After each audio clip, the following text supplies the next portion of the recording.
Welcome back to Mayo Clinic Radio. I'm Dr. Tom Shives. And I'm Tracy McRae. The word altruism. The definition is having or showing an unselfish concern for the welfare of others.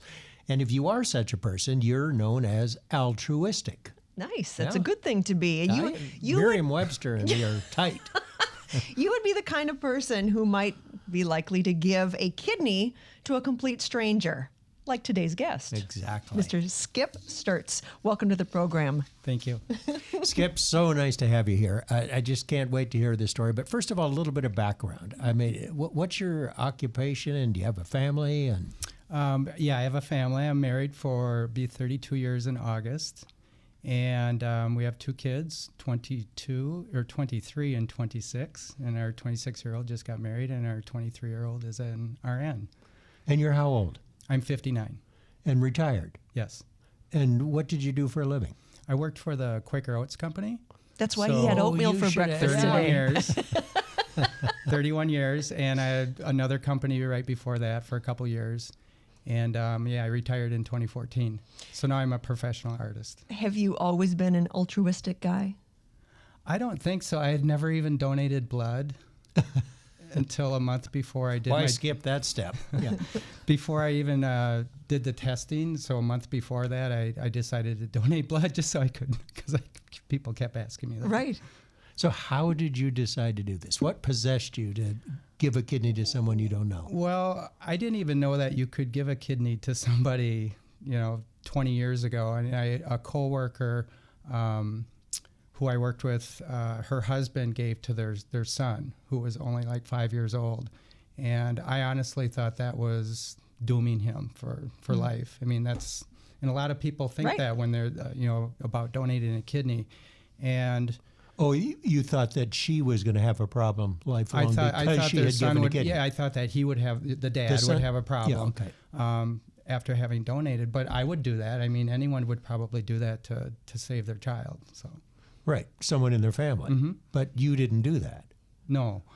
Well, but so where did you hear about this? Who did you call to say, I want to give a kidney? I guess I just always stuck in my head, and then 10 years went by, another decade went by, and we're raising our kids, we're working. But I always, anytime I would hear a kidney donor story, it would stick in my head.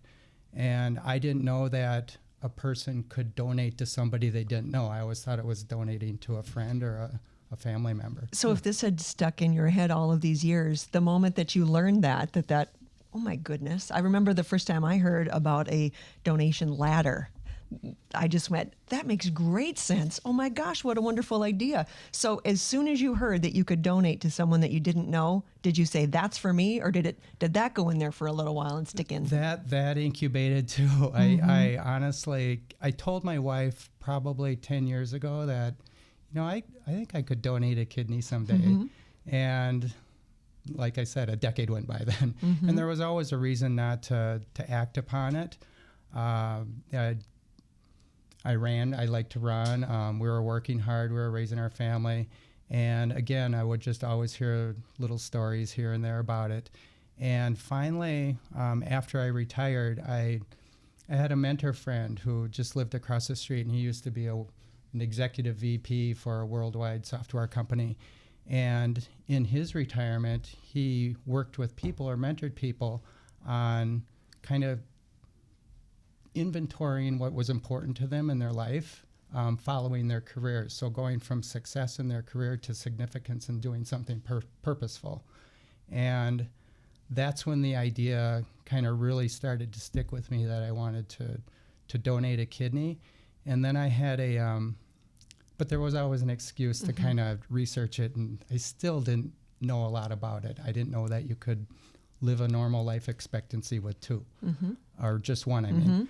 And so that was 2015, December of 2015. I had a friend who I run with, and he's an Ironman marathoner, and he posted a picture on Facebook of him standing at the Mayo Clinic in his room, recovering, and he's holding the big kidney pillow that they give you when you donate. And I was shocked because he had told nobody about it. He just went ahead and did it. And that was really the kick in the pants and that's kind of when it just started okay, I'm going to do this. And then I had a hernia. He was an altruistic He was donor? an altruistic donor as well. Oh, Yeah. okay. So you had a friend, someone Yes. that you knew who had done it, Yes. and you said, I think I'll do that. Yeah. And who did you call? Who do you call if you want to give a kidney to someone? Well, he had told me to call his transplant coordinator.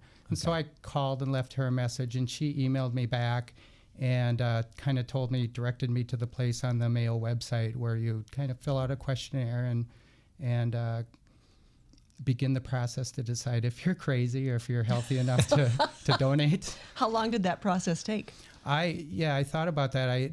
I contacted them in December of 2017, and a month later they called me, and within another month I was down here in February of 2018 going through the 3 days of testing. Now, tell us about the surgery. Was there any cost to you, and how long did it take to recover? No, there was no cost to me whatsoever. I always had my medical card in my back pocket, everywhere I went in this building or in Mayo. But there's no cost to the donor. It's all paid by the recipient's insurance. Was it painful? The surgery? I had a couple hernia surgeries before over the last 2 decades, and I was kind of prepared for that kind of pain, and not really. It wasn't too bad. And what was the recovery like? How long did it take you to recover? So I was in the hospital for 2 days. I walked a lot in the hospital, and they put a fall risk thing on me. At that point, it became kind of this physical challenge because I'm a runner, and my whole idea is I wanted to train for a marathon, qualify for the Boston Marathon, recover for 3 weeks, donate a kidney, and then recover. You're on a tight schedule. And start training again for the 2020 Boston Marathon. And I did qualify, so I'm kind of on schedule here right now. Wow. Do you know who got your kidney? Yes, I do know. So when you go through the pre-op, you write your email down on a card, and she was down in Jacksonville, and she wrote her name on a card. And it's up to her to kind of initiate the contact, and some never want to contact you. Sure. So you have to be at peace with that, because that could be what happens. What do you know about the recipient? So we've communicated a lot of times just via email. She was 74 years old, and she's living life right now. She has 4 kids and 7 grandkids, and we've both expressed an interest in meeting, but she's too busy traveling. Well, you're too kind of busy running too. You could run down there, couldn't you? Yeah. So how do you feel now that it's in your rearview mirror?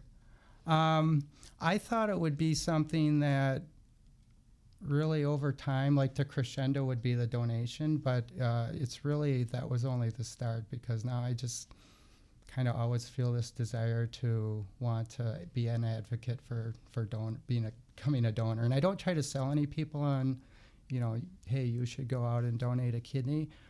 You just have to feel it within. And in the mentor that I was talking about,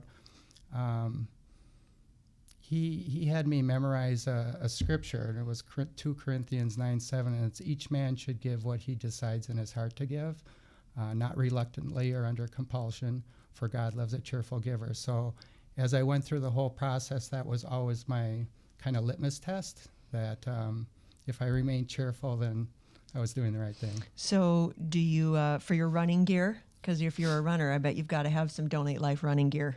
I bet you I have do. my little pin well, on I it. see your pin, but I have been in races where I've seen people that have Donate Life T-shirts. I've been, yes, Yeah. yeah, and I'm going to get one, but they're cotton, so you don't want to wear cotton in the marathon. You'll get I bet you'll get it. I bet somebody can find a living donor. I'm trying to. I have a shirt that I want to get it printed on, but I can't find anyone that'll do it yet. Oh, we could find somebody. we know somebody to talk to. Do you? Okay. Yes. So, what are the most common questions you get from friends and family when they find out what you did? A lot of people oftentimes don't really want to talk about it. It's very uncomfortable for them, but eventually people get around to, they see that I'm doing fine and everything, and I didn't compromise my life. They start to be curious and ask questions, but they wonder, so if they take out your right kidney, does it have to go in where the recipient's right kidney is? And my son asked me if I was going to pee a lot after that. yeah, and so I just try to be real matter of fact and kind of explain that it's really as safe as an appendectomy, or as risky as an appendectomy. Now, Yeah.